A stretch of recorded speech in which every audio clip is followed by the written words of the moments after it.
Welcome everyone.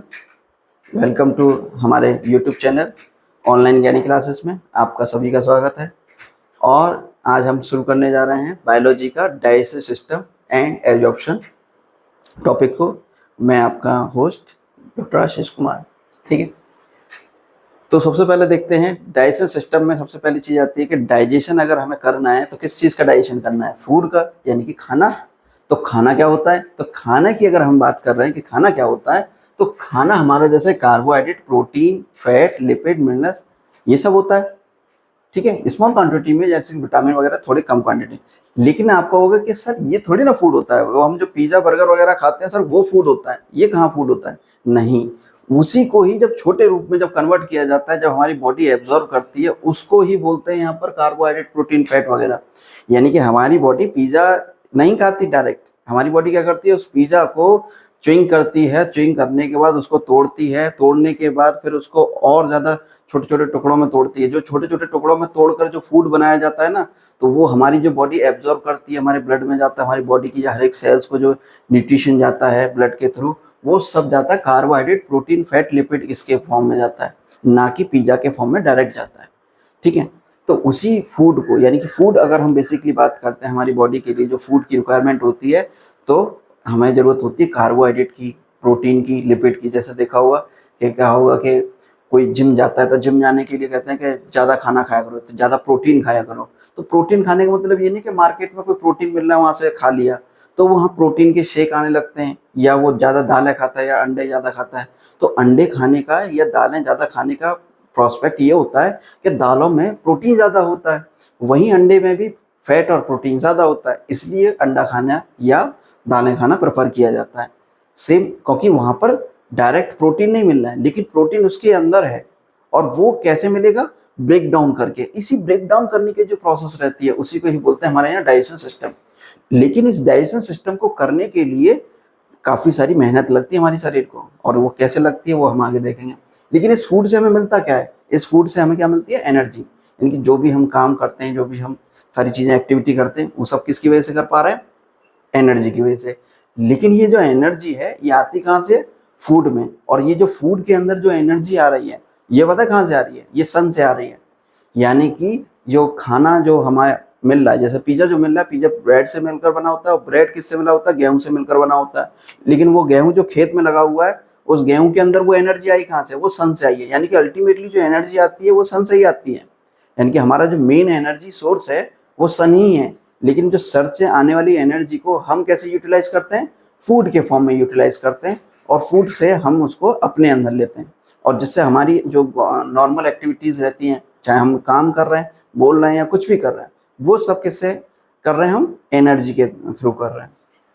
और organic material growth and repair and tissue, यानी कि एनर्जी का इस्तेमाल सिर्फ एनर्जी के लिए नहीं, बाकी ऑर्गेनिक मटेरियल जैसे मेटाबॉलिक रिएक्शंस होती हैं, तो काफ़ी सारी चीज़ें हमारी बॉडी के अंदर बनती हैं, नई सेल्स बनती हैं, डिवीजन होता है, मेटाबॉलिक रिएक्शन होती हैं, और कितनी सारी चीज़ों का जैसे हमारे अंदर बाइल जूस वगैरह बनते हैं। तो ये सब सारी चीज़ें, इतनी जो प्रोसेस होती हैं हमारे बॉडी के अंदर, कुछ नए सेल्स बनते हैं, उन सब के लिए भी हमें किसकी जरूरत पड़ती है? फूड की जरूरत पड़ती है। ठीक है, तो ये तो रहा फूड। लेकिन इसके अलावा क्या वाटर भी फूड के अंदर आता है? हाँ बिल्कुल, वाटर भी फूड के अंदर आता है, एसेंशियल होता है। लेकिन इसके अलावा वाटर जो है प्रिवेंशन ऑफ डिहाइड्रेशन का भी काम करता है। यानी कि अगर वाटर, हमारी जो बॉडी है लगभग 90% से ज़्यादा जो है हमारी उससे मिलकर बनी हुई है। तो हम वाटर की बात कर रहे थे, तो वाटर जो है प्रिवेंशन करता है डिहाइड्रेशन। डिहाइड्रेशन का मतलब है कि हमारी बॉडी जो 90% लगभग पानी से मिलकर जो बनी हुई है, वो पानी से, उसको पानी की जो कमी है वो कमी नहीं होनी चाहिए। यानी कि उसको हाइड्रेट रखना बॉडी को, ये बहुत ज़रूरी होता है। और वहीं मेटाबॉलिक प्रोसेस, यानी कि काफ़ी सारी मेटाबॉलिक प्रोसेस जो बॉडी के अंदर हो रही हैं, उनको भी करने के लिए किसकी ज़रूरत पड़ती है? हमें पानी की ज़रूरत पड़ती है। यानी कि पानी भी हमारा सुपर फूड में आता है। ऐसा नहीं है कि पानी सिर्फ कार्बोहाइड्रेट, लिपिड वगैरह आता है, जो वाटर है वो भी हमारा सुपर फूड में ही आता है। तो डाइजेशन हमारा क्या करता है उसमें? इस फूड के लिए डाइजेशन, जिस टॉपिक की हम बात कर रहे थे डाइजेशन, वो डाइजेशन क्या करता है कि डाइजेशन जो है मैक्रो मॉलिक्यूल, जो बायो मैक्रो मॉलिक्यूल होते हैं, जो बड़े बड़े जो मॉलिक्यूल्स होते हैं, जैसे पिज्जा वगैरह की जैसे मैंने बात की थी, तो उनको हम क्या है यूटिलाइज नहीं कर सकते डायरेक्टली। तो उनको ब्रेक डाउन करके उनको सिंपल एब्जॉर्बेबल सब्सटेंस में कन्वर्ट करने की जो प्रोसेस रहती है वो डाइजेशन कहलाती है। यानी कि जो बड़े बड़े मॉलिक्यूल्स थे, जो पिज़्ज़ा बर्गर रोटी, जो भी आप रोटी वगैरह जैसे जो खाते हैं या दालें खाते हैं, तो उसको चबाते हैं। चबाने के बाद फिर उसका जो है एक लुब्दी सी बन जाती है जिसको बोलते हैं बोलस। बोलस बनने के बाद फिर वो अंदर जाता है, हमारे पेट में जाता है। पेट में जाने के बाद जो उसमें काफ़ी सारे मिनरल्स, उसमें डाइजेस्टिव जूस उसमें मिलते हैं और उसको फिर और ब्रेक डाउन करते हैं, यानी कि छोटे छोटे पार्ट। तो यही जो ब्रेक डाउन करने की जो प्रोसेस रहती है अल्टीमेटली, ये क्या कहलाती है? हमारी डाइजेशन। ठीक है, जो कि डाइजेशन को हम इस तरीके से दो पार्ट्स में डिवाइड कर सकते हैं, एक मैकेनिकली और एक बायोकेमिकली। बायोकेमिकली और मैकेनिकली का मतलब है कि जो हम च्युइंग करते हैं किसी भी खाने को तोड़ने के लिए, उसको क्या बोलते हैं? हम मैकेनिकली हम कन्वर्ट कर सकते हैं, या उसको पेरिस्टाल्सिस मूवमेंट के थ्रू माउथ से लेकर इसोफेगस से लेकर एनस तक लेके जाना, ये सब किस में आ जाता है? मैकेनिकल प्रोसेस में आ जाता है। और बायोकेमिकल प्रोसेस का मतलब है जो डाइजेस्टिव एंजाइम्स उसको ब्रेक डाउन करने का काम करते हैं, वो हमारे बायोकेमिकल उसमें प्रोसेस में आते हैं। यानी कि डाइजेशन सिस्टम को, इस प्रोसेस को, यानी कि मैक्रो मॉलिक्यूल्स को सिंपल मॉलिक्यूल्स में, या इस कॉम्प्लेक्स मॉलिक्यूल्स को सिंपल मॉलिक्यूल्स में जो कन्वर्ट करने की जो प्रोसेस है डाइजेशन की, उसको दो कैटेगराइज कर रखा है, दो पार्ट में, कि मैकेनिकल और बायोकेमिकल। और ये मैकेनिकल और बायोकेमिकल हमारे जो बॉडी के अंदर जो ऑर्गन्स हैं, ये मिलकर काम करते हैं। ऐसा नहीं कि सिर्फ मैकेनिकल वाला ही काम अकेला ही कोई ऑर्गन कर रहा है या बायोकेमिकल, ये सब आपस में कोऑर्डिनेशन के साथ काम करते हैं। ठीक है, आइए देखते हैं किस तरीके से। तो डाइजेस्टिव सिस्टम जो है हमारा, एलिमेंट्री कैनाल और उससे एसोसिएशन जो ग्लैंड्स रहती है, उन सबको मिलकर क्या बनाता है? हमारा एक डाइजेशन सिस्टम। जैसे डाइजेशन सिस्टम के लिए मैंने बोला था कि सिस्टम कब बनता है? कि जब हमारे कई सारे ऑर्गन्स मिलकर जब एक पर्टिकुलर किसी काम को कर रहे होते हैं, वो कहलाता है डाइजेशन सिस्टम। तो सिस्टम की अगर बात आ रही है कि डाइजेस्टिव सिस्टम में, तो वो एलिमेंट्री कैनाल यानी कि माउथ से लेकर एनस तक जो है हमारा डाइजेस्टिव सिस्टम कहलाता है। और उसमें जितनी भी ग्लैंड्स इन्वॉल्व होती हैं, जो कि ग्लैंड, जितनी भी ग्लैंड्स हो रही, वो एसेसरी ग्लैंड्स, वो सब एसोसिएटेड जो ग्लैंड्स हैं, वो सब मिलकर क्या बनाती है? हमारा डाइजेस्टिव सिस्टम। यानी कि उस कॉम्प्लेक्स फूड को सिंपल फूड में कन्वर्ट करने के लिए जो जो ऑर्गन्स इस्तेमाल हो रहे हैं, वो सभी क्या कहला रहे हैं? हमारे डाइजेस्टिव सिस्टम के पार्ट्स कहलाते हैं। जैसे कि हम यहाँ पर देख पा रहे हैं कि ओरल कैविटी माउथ जो है, माउथ से लेकर ये तुम्हारा यहाँ एनस तक लास्ट, ये पूरा का पूरा हमारा क्या कहलाता है? Digestive system. और इसमें एसोसिएटेड ऑर्गन, जैसे कि यहाँ पर ये क्या है? इसोफेगस है, यहाँ इसके पीछे फेरिंग्स, फिर इसोफेगस के बाद ये स्टमक। ठीक है, स्टमक के बाद यहाँ से सी शेप में ये ड्यूडेनम निकलती हुई इंटेस्टाइन, और ये लार्ज इंटेस्टाइन, और लार्ज इंटेस्टाइन का पार्ट होता है यहाँ पर रेक्टम, रेक्टम के बाद एनस, ये सभी। और इसमें जो एसेसरी ग्लैंड्स की जहाँ बात हम कर रहे थे, वो है हमारी पैनक्रियाज हुई, लीवर हुई, गॉल ब्लैडर हुआ। ठीक है ना, ये सब क्या है? इसमें हेल्प करने वाली जो ग्लैंड्स हैं वो हैं, यानी कि एसेसरी ऑर्गन्स जो थे। ठीक है, तो ये डाइजेस्टिव सिस्टम है। इनमें सब में अलग अलग प्रोसेस होती है। जैसे कि हमने देखा अभी कि हमने कहा कि डाइजेस्टिव सिस्टम को दो पार्ट्स में डिवाइड कर रखा था, एक मैकेनिकल और एक केमिकल। तो यहाँ मैकेनिकल और केमिकल का यहाँ कैसे रोल प्ले है कि जैसे माउथ की अगर हम बात करें, तो माउथ के अंदर जो डाइजेशन होता है वो मैकेनिकल भी होता है और केमिकल भी होता है। यानी कि जो हमारी जो ग्लैंड्स हैं, सलाइवरी ग्लैंड्स जो हैं, वो सलाइवरी ग्लैंड क्या सलाइवा निकालती हैं, उनके अंदर क्या होता है? हमारे डाइजेस्टिव एंजाइम्स होते हैं। वो डाइजेस्टिव एंजाइम्स जो हैं उसको ब्रेक डाउन करने का काम करते हैं। लेकिन वहीं जो हमारे टीथ हैं और जो हमारी टंग है ओरल कैविटी के अंदर, वो सब क्या करती हैं? उसको मैकेनिकली उसको ब्रेक डाउन करने का काम करती है। यानी कि चबाते हैं ना फूड को, छोटे छोटे टुकड़ों में तोड़ देते हैं उसको, वो मैकेनिकली काम हो रहा है। वहीं उस जो बोलस बनता है, फिर उसको आगे ले जाकर जो जब उसको सोलोइंग करते हैं, तो सोलोइंग करते समय जो सोलोइंग की जो प्रोसेस है वो क्या है? वो भी एक मैकेनिकल प्रोसेस है। ठीक है, तो वो मैकेनिकल प्रोसेस जो है आगे फिर जैसे ही उसको सोलोइंग करने के बाद फेरिंग से होते हुए और हमारे फूड पाइप में जब वो पहुंचती है, फूड पाइप और इसोफेगस एक ही बात होती है। तो फूड पाइप में जब वो पहुंचती है, तो वहां से शुरू होता है एक मूवमेंट शुरू होता है जिसको बोलते हैं पेरिस्टाल्सिस मूवमेंट। वो पेरिस्टाल्सिस मूवमेंट और जो बोलस बना है उस फूड का माउथ के अंदर ओरल कैविटी में, ठीक है, वो जो फूड था, फूड कैसा फॉर्म में था? फूड था रोटी, दालें, पिज़्ज़ा, इस तरह के फॉर्म में था। लेकिन उसको जो है हमने चबाकर, मैकेनिकली चबाकर उसको छोटे छोटे टुकड़ों में तोड़ा और उसमें जो लार थी उसको मिक्स किया, और मिक्स करने के बाद जो एक लुगदी सी जो बनती है, ठीक है, कभी देखा होगा, कभी कंकड़ वगैरह आ जाता है तो हम निकाल कर बाहर देखते हैं ना, तो हाथ में आ जाता है, तो काफ़ी ज़्यादा चिपचिपा चिपचिपा और सेमी सॉलिड जो चीज़ रहती है, ठीक है ना, उसी को ही बोलते हैं यहाँ पर बोलस। तो वो जो बोलस फॉर्म में है, सेमी सॉलिड जो स्टेट में जो फूड है हमारा, ठीक है, वो जाता है, सोलोइंग करते हैं उसको, और सोलोइंग करने के बाद ईसोफेगस से में पहुंचता है। वो ईसोफेगस में पहुंचने के बाद वहां से शुरू होता है उस बोलस को स्टमक में ले जाने के लिए पेरिस्टालसिस मूवमेंट, और ये पेरिस्टालसिस मूवमेंट पूरा एनस तक जो है काम करता है।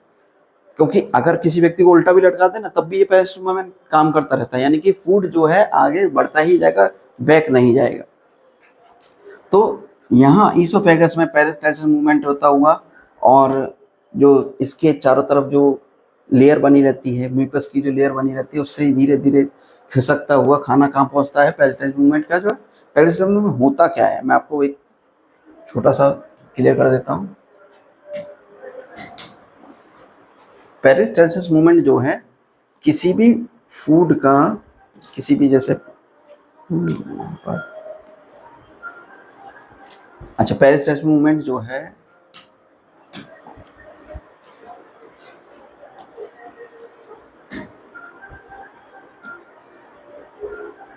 ये पेरिस्टालसिस मूवमेंट जैसे कोई भी अगर पाइप है और उसमें खाना जो है धीरे धीरे जो आगे बढ़ रहा है, यानी कि पीछे से उसका सिकुड़ना और आगे की तरफ फैलना और उसको धीरे धीरे आगे बढ़ाना। जैसे कि हम टूथपेस्ट में पेस्ट निकालते हैं जो, वो क्या कहलाता है हमारा पेरिस्टालसिस मूवमेंट, यानी पीछे से क्या है उसको प्रेस करते हैं और आगे की तरफ जो पेस्ट है टूथपेस्ट का वो आगे की तरफ निकलता जाता है। तो यही जो इस तरह का जो मूवमेंट है हमारी बॉडी के अंदर होता है, जिसको हम बोलते हैं पेरिस्टालसिस मूवमेंट। ये नेचुरली हमारी बॉडी में ब्रेन के द्वारा गवर्न होता है और इसको पूरा होता रहता है। ये इनवॉलेंट्री रिएक्शन है, हम ना चाहते हुए भी ये पेरिस्टालसिस मूवमेंट होता ही रहेगा, ठीक है। ऐसा नहीं कि यह वॉलेंट्री है, वॉलेंट्री और इनवॉलेंट्री मतलब हमारी इच्छा में नहीं होता, ठीक है। वहीं फिर जब ये फूड जो बोलस वाला जो पार्ट था, बोलस जब स्टमक के अंदर पहुंचता है, तो स्टमक में क्या रहते हैं, गैस्ट्रिक जूस रहते हैं, और उस बोलस को कन्वर्ट करते हैं। गैस्ट्रिक जूस जब उसके साथ मिलता है, और यहाँ पर भी पेरिस्टालसिस मूवमेंट भी होता है, और यहाँ पर जो रोगीज होती है अंदर, तो उसमें इसका और ज़्यादा छोटे छोटे पार्टिकल्स में, और जो डाइजेस्टिव एंजाइम्स होते हैं, HCl होता है इसके अंदर, और काफ़ी सारा पानी रहता है, तो ये सब मिलकर उसको क्या बनाते हैं, और ज़्यादा डाइल्यूट करते हैं। डाइल्यूट करने के बाद इसका जो है लिक्विड फॉर्म में लेकर आते हैं उसको, और वो सेमी लिक्विड फॉर्म में रहता है। सेमी लिक्विड में स्टमक के अंदर काफ़ी सारा जो फूड है वो सेमी सॉलिड से किस में कन्वर्ट हो जाता है, सेमी लिक्विड में। और सेमी लिक्विड वाला जो फॉर्म है इसका, यानी कि पूरी तरीके से लिक्विड नहीं हुआ, सेमी लिक्विड फॉर्म में रहेगा, और उसका जो नेचर है वो कैसा हो जाएगा, एसिडिक। और एसिडिक नेचर इसलिए हो जाएगा क्योंकि स्टमक के अंदर जो गैस्ट्रिक जूस पाया जाता है, जिसका नेचर कैसा होता है, उसमें HCl पाया जाता है, और उसको होता है हाईली एसिडिक, जो कि आने वाले बोलस वाले फूड को क्या बना देता है, एसिडिक मीडियम में बना देता है। ये एसिडिक फूड जो है यहाँ स्टमक के जो पार्ट्स रहते हैं, जैसे स्टमक के जो से निकल कर फिर ये पहुंचता है हमारे ड्यूडेनम में। ड्यूडेनम जो है हमारी स्मॉल इंटेस्टाइन का एक पार्ट होता है। उस स्मॉल इंटेस्टाइन के एक पार्ट में जो है, जैसे ही ये पायरोलिक रिंग के थ्रू स्टमक के पार्ट होता है, स्टमक का एक लास्ट पार्ट रहता है जिसको बोलते हैं पायलोरिक रिंग। पायलोरिक रिंग से या पायलोरिक स्पिंचर से होते हुए वो पहुंचता है स्मॉल इंटेस्टाइन की ड्यूडेनम, सी शेप की जो है ड्यूडेनम है, वहाँ पहुंचता है। और यहाँ पर जब ये पहुंचता है तो धीरे धीरे यहाँ पर लीवर से और तुम्हारे गॉल ब्लैडर और पेनक्रियास से पेनक्रियाटिक जूस, और गॉल ब्लैडर और लीवर से आने वाले बाइल जूस, दोनों की जो कॉमन डक्ट रहती है वो भी यहीं पर ओपनिंग रहती है, किसमें, ड्यूडेनम में। और यहाँ पर आने वाला जो पीछे से स्टमक से आने वाला जो फूड है, जो कि सेमी लिक्विड फूड है, उसके साथ वो मिक्स होता है। और ये जो बाइल जूस और पेनक्रियाटिक जूस आ रहा है, इसमें काफ़ी ज़्यादा डाइजेस्टिव होते हैं, इसके अंदर काफ़ी ज़्यादा डाइजेस्टिव एंजाइम्स होते हैं, और वो डाइजेस्टिव एंजाइम, पेनक्रियाटिक के जो डाइजेस्टिव एंजाइम और बाइल जूस की जो एल्कलाइन नेचर का जो उसका जो नेचर है, एल्कलाइन नेचर, वो सब मिलकर उस फूड को क्या कर देते हैं, न्यूट्रलाइज कर देते हैं। यानी कि इधर से आने वाला फूड कैसा था, एसिडिक, और इधर जाने वाला जो फूड है इसमें ड्यूडेनम में, वो कैसा आ रहा है, एसिडिक फूड को कैसा कन्वर्ट कर दिया जा रहा है, एल्कलाइन। एल्कलाइन करने का फूड का और न्यूट्रलाइज करने का इसलिए ज़रूरी होता है क्योंकि हमारी जो इंटेस्टाइन रहती है उसमें फूड का एब्जॉर्प्शन का काम होता है। और फूड के अगर एब्जॉर्प्शन की बात आ रही है तो वो फूड तभी एब्जॉर्ब हो पाएगा जब वो या तो न्यूट्रल होगा या एल्कलाइन फॉर्म में होगा। अगर वो एसिडिक फॉर्म में होगा तो बिल्कुल भी जो एब्जॉर्ब है, एब्जॉर्प्शन नहीं होगी इंटेस्टाइन के अंदर। तो यहाँ पर ड्यूडेनम में फूड के साथ बाइल जूस और पेनक्रियाटिक जूस मिलकर उस फूड को क्या बना देते हैं, सेमी लिक्विड से लिक्विड बना देते हैं, क्योंकि यहाँ से काफ़ी ज़्यादा करीब लगभग 1.5 लीटर, यानी पूरे दिन में अगर देखा जाए 24 आवर में करीब 1.5 लीटर हमारा पेनक्रियाटिक जूस और बाइल जूस निकलता है, दोनों मिक्स करके लगभग 1.5 लीटर के समथिंग निकलता है, रिलीज होता है। तो उसके सीक्रेशन के बाद ये जब फूड जो है आगे स्मॉल इंटेस्टाइन का जो एक पार्ट था ड्यूडेनम, वहीं स्मॉल इंटेस्टाइन के 3 पार्ट रहते हैं, ड्यूडेनम, जेजुनम और इलियम। तो जेजुनम में पहुंचता है और जेजुनम से होता हुआ ये काफ़ी फूड जो है इधर से उधर ट्रेवल करते हुए और फिर ये लास्ट में पहुंचता है तुम्हारा कहाँ पर पहुंचता है, जेजुनम के बाद इलियम में। और ये इलियम में, यहाँ पर इलियम में मेन जो है एब्जॉर्प्शन का काम होता है। सबसे ज़्यादा एब्जॉर्प्शन होता है फूड का वो होता है स्मॉल इंटेस्टाइन के इलियम वाले पार्ट में। फिर इलियम से ये इलियोसिकल वाल्व से होता हुआ लार्ज इंटेस्टाइन पहुंचता है। और लार्ज इंटेस्टाइन के भी कई सारे पार्ट्स होते हैं। लार्ज इंटेस्टाइन के जो है यहाँ जहाँ पर ये जुड़ा हुआ रहता है स्मॉल इंटेस्टाइन और लार्ज इंटेस्टाइन, यहाँ पर इलियोसिकल वाल्व पाया जाता है। और ये इलियोसिकल वाल्व जहाँ पर पाया जाता है उसको बोलते हैं caecum area. Caecum ascending colon, transfer colon, फिर तुम्हारा डिसेंडिंग कॉलन और सिग्मोइड रेक्टम, ये सब किसके पार्ट हैं, ये हैं तुम्हारे लार्ज इंटेस्टाइन के पार्ट। ये सब सारी चीज़ें हम डिटेल में पढ़ेंगे, ठीक है, अभी आगे चल के। और ये सब सारे फूड को यहाँ पर ट्रेवल करते हुए फिर लास्ट में रेक्टम में, सिग्मोइड में यहाँ पर इकट्ठा होता है।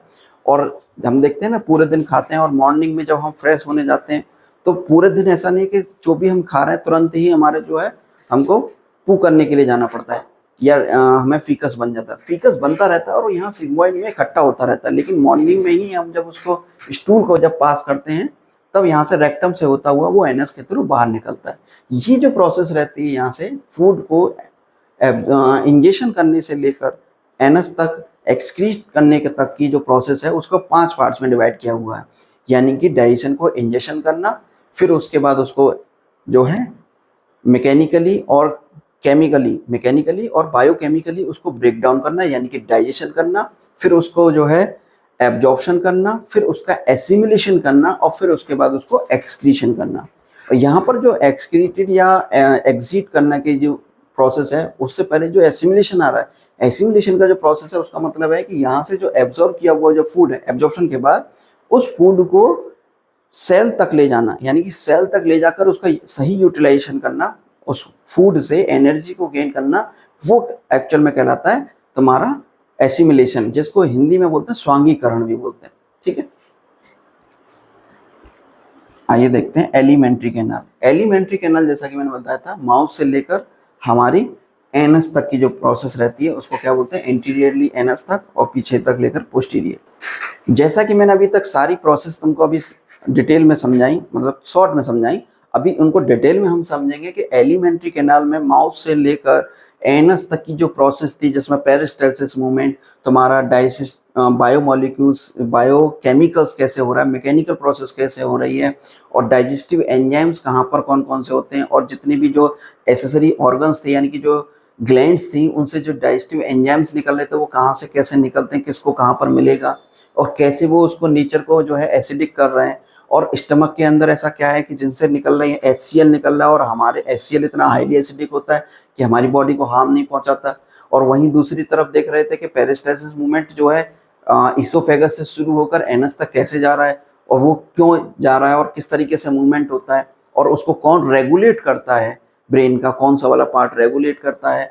और तुम्हारा सलाइवरी ग्लैंड, जो 3 सलाइवरी ग्लैंड्स होती हैं उनसे निकलने वाली जो लार रहती है और लार में भी ऐसा कौन सा एंजाइम्स पाए जाते हैं जो कि हमारे डाइजेशन में काम करते हैं, टीथ कौन कौन से टीथ होते हैं, ये सब सारी चीज़ें हम फर्दर सेकंड क्लास में हम डिस्कस करेंगे। अभी के लिए सिर्फ इतना ही। जय हिंद।